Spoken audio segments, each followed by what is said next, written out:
श्री अनुराग ठाकुर जी। धन्यवाद सभापति महोदय। पहले ये होता था कि हमारे भाषण के बीच में राहुल जी भाग जाते थे। अब तो ये स्थिति आ गई कि पहले भागना शुरू कर दिया है, क्योंकि जिनको झूठ बोलने की आदत होती है वो ज़्यादा देर टिक नहीं पाते। ना उनके आरोप टिक पाए कभी, ना ये नेता कभी टिक पाए। और उनके भाषण के बाद मैं शुरुआत तो ये कहूँगा, एक अरसा हुआ कि आप नींद से जागे नहीं।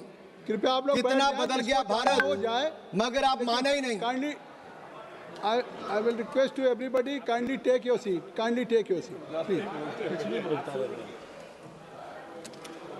बोलें सर। एक अरसा हुआ कि आप नींद से जागे ही नहीं। कितना बदल गया भारत, मगर आप माने ही नहीं। बात जमी की करते हो, मगर जमी पर उतरिए तो सही। तब के मजबूर भारत से अब के मजबूत भारत की तस्वीर देखिए तो सही। सर, ऐसा लग रहा था कोई दंगल में उतर आया है। सर, ग्रिप की बात कर रहे थे और अपनी कमजोरी दिखाकर चले गए।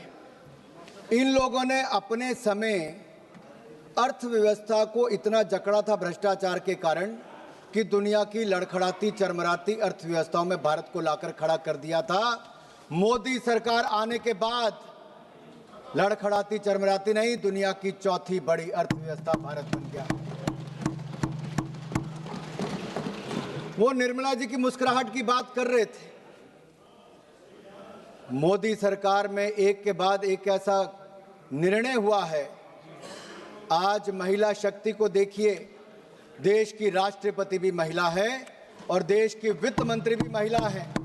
9 बार लगातार इतिहास रचने के लिए और देश को बजट देने के लिए मैं ऐतिहासिक बजट पर माननीय निर्मला सीतारमण जी को बहुत बहुत बधाई और साधुवाद देता हूं।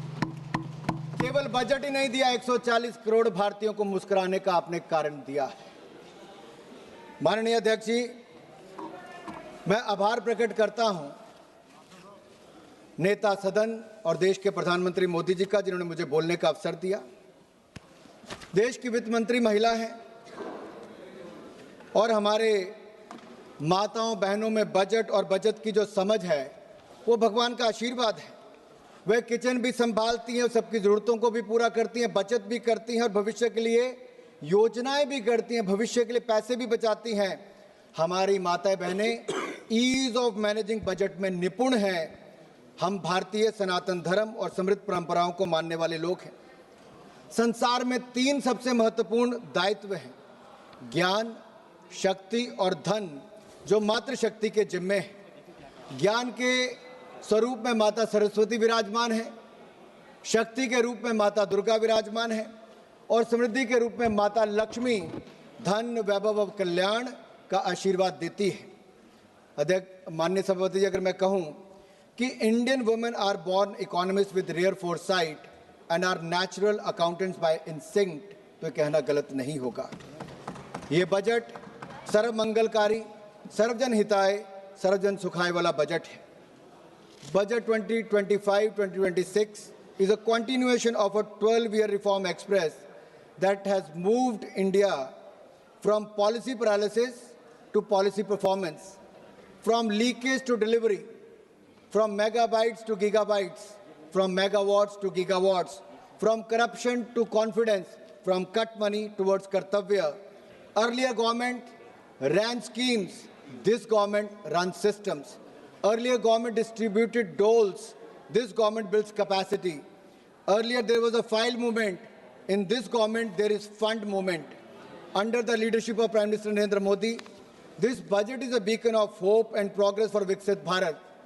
It is aptly a grains to gigabytes, from Jan Vishwas to Jan Kalyan budget, transitioning India from traditional agriculture, that is grains, twinned with digital future, that is gigabytes, rooted in public trust, that is Jan Vishwas, and delivering universal welfare, that is Jan Kalyan. This is not just a physical document, sir. It is a roadmap for inclusive growth, fiscal prudence, and national rejuvenation. Budget में सबका जिक्र भी है और सबका फिक्र भी है। सरकार की सोच स्पष्ट है, कोई छूटे नहीं, कोई रूठे नहीं, सबके लिए इस बजट में कुछ ना कुछ है। जहां इनके समय विकास की पगडंडियां नहीं थी, वहां हम विकास की एक्सप्रेस लेके जा रहे हैं।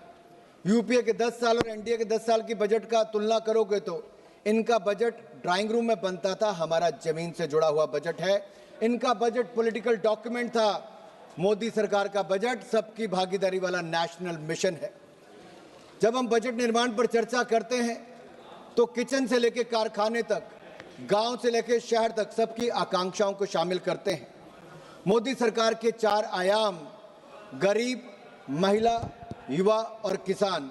इसका मतलब है युवा की उड़ान, महिला का सम्मान और सशक्तिकरण, गरीब का उत्थान और किसानों की समृद्धि की प्रगति, ये 4 प्रमुख स्तंभ हैं। ये बातों का बजट नहीं, ये वादों का बजट नहीं, ये विश्वास और नवाचार का बजट है। ये विकसित भारत का बूस्टर डोज होने वाला बजट है।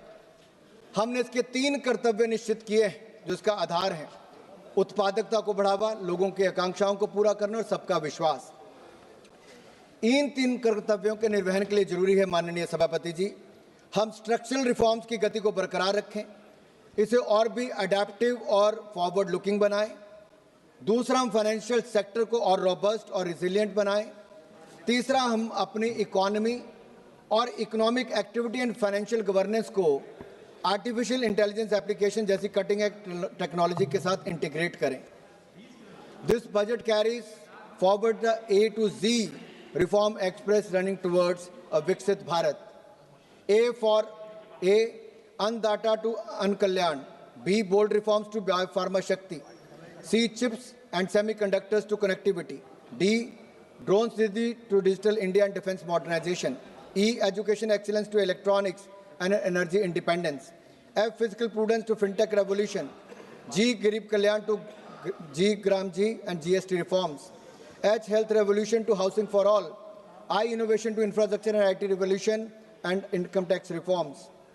G, Jan Dhan to Jal mission. K, Khelo India and Khadi rejuvenation to Kisan Samman. L, livelihoods to labor reforms. M, manufacturing and MSME to make in India and medical colleges. N, Nari Shakti to nutrition. O, orange economy to opportunity creation. P, pulses and productivity to Purvodaya and Pragati. Q, quality of governance and quantum computers. R, railway to R&D and rural revival. S, startup India and stand up India to skill India and Saksham Sugme Samrit Bharat. T, telecom and technology relevation to tech simplification. U, urban transformation to Udan Unnati. V, Vanchit Vikas to Viksit Gram to Viksit Bharat. W, world class infrastructure to waterways. X, sports to X factors. Y, Yuva Shakti to Yugain Bharat. And Z, zero tolerance for corruption to zero poverty Bharat. This reform express has no brakes, sir. 2014 में जब हमारी सरकार आई तो सवाल ये पूछा गया क्या देश में सही मायने में रिफॉर्म्स आ सकती हैं, क्या भ्रष्टाचार मुक्त सरकार दी जा सकती है, क्या गरीबों का कल्याण और गरीबी रेखा से बाहर निकाला जा सकता है। उसका उत्तर था हाँ। और पिछले 12 सालों में मोदी सरकार ने रिफॉर्म्स लेकर आए, रिफॉर्म, परफॉर्म, ट्रांसफॉर्म, इस पर काम किया और जो ऑक्शन और एलोकेशन इन सब में पारदर्शिता लाए और लाखों करोड़ रुपया भारत के खजाने में जमा किया। यही नहीं, करप्शन फ्री सरकार, भ्रष्टाचार मुक्त शासन दिया है तो नरेंद्र मोदी की सरकार ने दिया है। 25 करोड़ गरीबों को गरीबी रेखा से बाहर निकालने का काम किया। मोदी है तो मुमकिन है, ये सब संभव हो पाया है। यही नहीं अध्यक्ष ji, if I have to give you the contrast, the rot versus reform, अगर भ्रष्टाचार बनाम सुधार की मैं बात करूं तो उसमें दिखता है कि इनके समय 2G से लेकर अन्य घोटाले हुए, हमारे समय उस निष्पक्ष और पारदर्शिता के तौर पर उसमें एलोकेशन और ऑक्शन हुआ। कैपिटल एक्सपेंडिचर यूपीए के 10 साल में कुल मिला के 14 लाख करोड़ खर्च हुए। मोदी जी और निर्मला